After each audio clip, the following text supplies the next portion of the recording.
Hey, are you handy? Are you the kind of person that has trailers, cars, boats, anything like that where you like to try to do your own work on it? Well, I've got something that you might want to do or use. This is a 340 piece heat shrink butt connectors.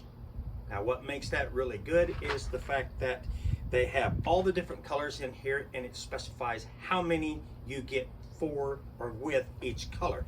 Each color represents a different wire thickness that you're going to be able to do. So today we are going to take these two wires, and what we're going to do is we're going to crimp them together, and then we're going to use my heat gun, which I'm going to turn on here right now. It might be a little loud, but hey, we need to do that so it can warm up. So now what we need to do is we need to take these wires.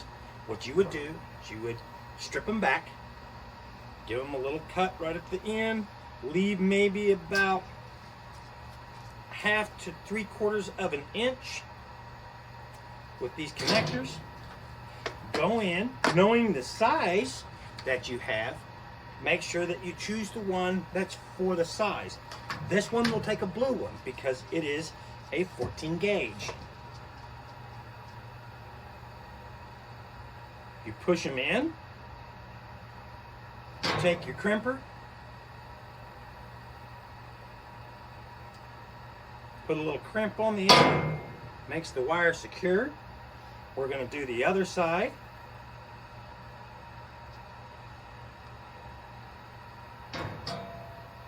We're going to crimp it again.